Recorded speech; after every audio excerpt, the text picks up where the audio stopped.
Alright, well, hey, the bigger they are, the harder they fall. Welcome to Beyond the Screen, I'm Nate, and these are the top 10 biggest comedians who fell from grace. Number 10, Russell Brand. This man has been slowly exposing himself to the public over the years. His chaotic energy has just gotten worse and worse as time's gone on. This guy has gone down in history as being the worst host of the Video Music Awards ever, but for now he's going down in history as being an absolutely terrible guy. 4 women have come forward alleging that Russell mistreated them verbally and physically between the years of 2006 and 2014, which was arguably the height of his career. Brand strongly denies the allegations, and in a video that he himself has posted claimed that while he was promiscuous, all relationships were consensual. One of the women who came forward claimed that Russell had started a relationship with her in 2006 when she was still in high school and he was 30.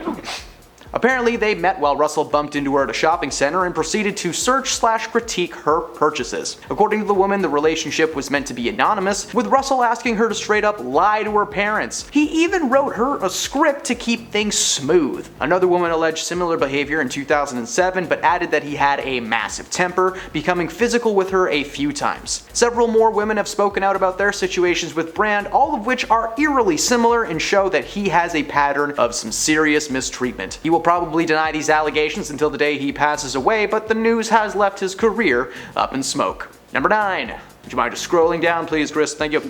Number 9, Danny Masterson. The man best known for his role on the sitcom That 70s Show has been convicted of mistreatment charges. Oh look, 2 in a row. 3 women came forward detailing a time when Danny did some truly terrible things that I can't really get into. 3 separate incidences took place between 2001 and 2003, but a verdict was not reached until this year. The first round of investigations actually took place while he was still on That 70s Show, but back in the early 2000s there just wasn't enough physical evidence to take things very far. In 2017, the investigation was reopened and it was reported that he was once again being investigated by the police. The women spoke about Masterson's misdeeds and were able to scrape together enough hard evidence for this guy to get a conviction. Another woman came forward in 2017, rounding it up to 4 accusers, and it was revealed throughout the proceedings that Netflix had actually tried to dispute these claims of these women as a way to maintain their relationship with Danny. Eventually, he was fired from the ranch, and well, everything and anything that had his name attached to it. The actor defended himself tooth and nail right up to the final verdict, more than likely in an attempt to stretch things out just as long as he could. In the last year, former co-stars like Ashton Kutcher and Mila Kunis actually wrote character statements supporting Danny and literally claimed him to be a role model at one point. Their careers have also been suffering, but they have yet to have their careers nuked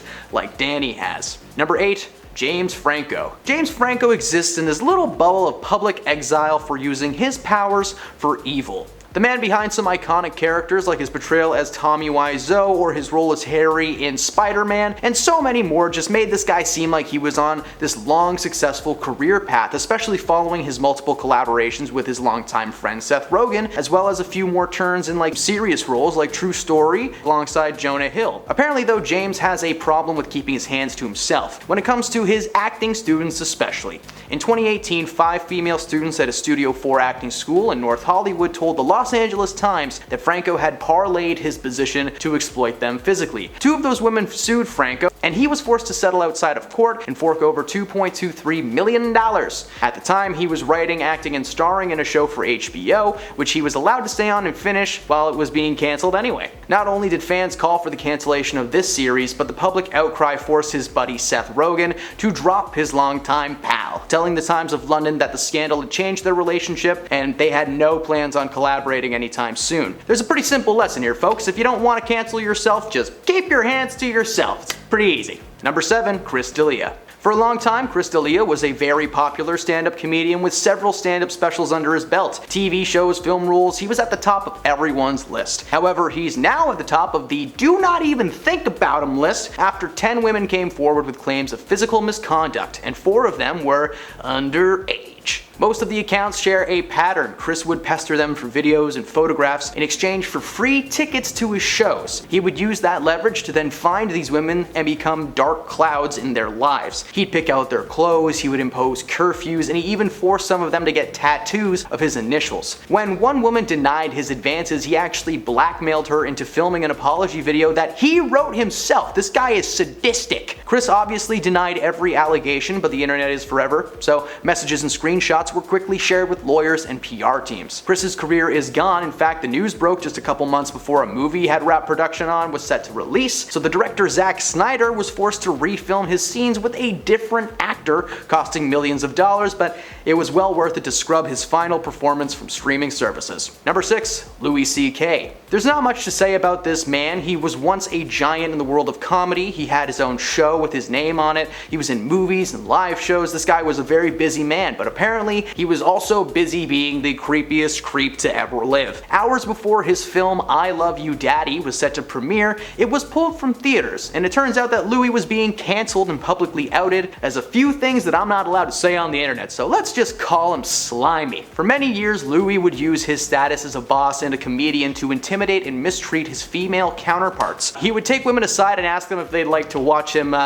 feed his geese, as Bubbles would say. Even when they would say no, he would just whip it out and just do it anyway. Several women recounted him blocking their exit as he did this thing and physically forced them to watch. This man was rightfully fired from every TV show and film ever. His comedy tour was cancelled, his agent dropped him off of a cliff, and he is now the slimiest man in Hollywood. Number 5. Larry the Cable Guy. Larry, whose real name is Daniel Whitney, is known for his so-called redneck humor and get-her-done attitude on stage. He did comedy tours worldwide, and fun fact, he was the first comedian that I ever listened to on an iPod. And I'm talking shuffle, baby. Around 2013, Larry did an interview in which he revealed his real voice. It was already known that he was not from Texas, he was from Pawnee City, Nebraska, but his real voice is just so normal. Now, if you've never heard Larry speak, I'm about to do an impression, and please, this is not to offend anyone, it's just so you can hear his voice. So, if you're gonna get her done, you're gonna get her done, that's right. But he sounded more like, if you're gonna get her done in real life. When his real voice was revealed, roughly 60% of his audience turned on him. He was faking a voice that was a real accent for a lot of people. His comedy was relatable to them, but he was just pretending the entire time, and it felt like he had been making fun of them. In case you haven't noticed, he no longer stars in the sequels to things. Who could forget Tooth Fairy 2? Number 4. Michael Richards. Michael is best known for his character Cosmo Kramer on the legendary sitcom Seinfeld, but nowadays you might know him from his racist tirade at the Laugh Factory in Los Angeles. In 2006, Michael was filmed dropping some pretty rough comments in front of a crowd of people who just wanted to hear some jokes. Instead, they heard Cosmo shout the N-word over and over and over again at a man in the crowd. He also made some racist remarks that I'm not gonna repeat online or ever. The video went viral, being broadcasted on news networks across the country. Michael apologized for his actions, claiming that he was heckled by someone and that it sent him off. Throughout the tirade, many of the audience members weren't sure if he was trying to be funny or if these were his genuine thoughts, but by the end it was obvious that it was unscripted and uncalled for. Number 3. Roseanne Bar. In the late 80s, Roseanne starred in a sitcom titled after herself, and she starred alongside some Hollywood heavyweights like John Goodman in a series that followed the couple's everyday life as a working-class family. The show aired for 230 episodes and eventually got canceled in the 90s, but the show was eventually revived in 2018 as this same wholesome content just for a new generation. Unfortunately for Roseanne, sitcom producers have Twitter. Her show was quickly re-canceled only a few hours after it was announced that it was coming back because Roseanne posted a tweet about Valerie Jarrett telling the world that she was the product of Planet of the Apes and a certain brotherhood having a baby. It's pretty dark. She later apologized for the tweets, but the damage was done. ABC Entertainment President Channing Dungey said in a statement that Roseanne's Twitter statements are abhorrent, repugnant, and inconsistent with their values. Barr defended her tweets, saying that they were not racist, but in fact a joke. Hey Roseanne, those can be the same thing, doesn't make it any better. Number 2, Ellen DeGeneres. Ellen had one of the most successful daytime talk shows of all time until 2020, when her show became overwhelmed with accusations of a toxic work environment from former employees. They were claiming that Ellen's happy exterior was nothing more than this fake thing that she put on to keep the audience on her team. A bit of proof came when she accused Dakota Johnson of not inviting her to a birthday party, and Dakota told her that she actually did do that and never got a notice from anybody except for her producers that said she did not want to attend. Fans started questioning the awkward moment and the cracks began to grow bigger and bigger. Eventually an article was released containing testimonies from several former employees with just too many stories for it to be fake. Ellen canceled herself by denying every single thing that she was being accused of, and instead of acknowledging her faults and missteps as a boss, she just kinda canceled her show completely out of the blue.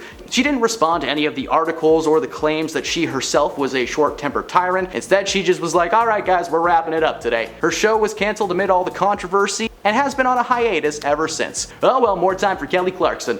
And at number 1, it's Dave Chappelle. Dave Chappelle dominated the comedy scene in the 1990s. His stand-up was considered to be the most gut-busting around, and his film roles in stuff like The Nutty Professor and Robin Hood Men in Tights just made him a cult classic comedian. He took a bit of a break from starring in films to focus on his family and his true passion, stand-up comedy, but despite being on stage for over 12 years, he never really learned to follow suit with the times. There were just certain things that became rude to joke about. Many jokes considered to be funny in the 80s have not aged well, and unfortunately, it just seems like that's all the material that Dave has. In one of his most recent Netflix specials, he decided it was his time and his stage and he could do whatever he wanted, so what he wanted to do was make fun of the LGBTQ+ community. Yeah, that did not go well. He spewed some pretty trashy jokes. If you're curious how bad it was, they were just rough enough to get his entire fan base to turn on him. Netflix CEO Ted Sarandos actually defended the comedian, claiming that he had artistic freedom, even after a group of Netflix employees and transgender advocates staged a virtual walkout. Now, he later apologized and said he handled the situation poorly. Oh, poor Ted, did you accidentally support a bigot? And those are the biggest comedians who fell from grace. Did we miss any of your favorites, and did you want to see a part 2? Well, let us know in the comments below. As always, thank you for stopping beyond the screen. Follow us if you haven't. We post lovely little celebrity-themed videos every day, and thank you for stopping beyond the screen, and we will see you next time.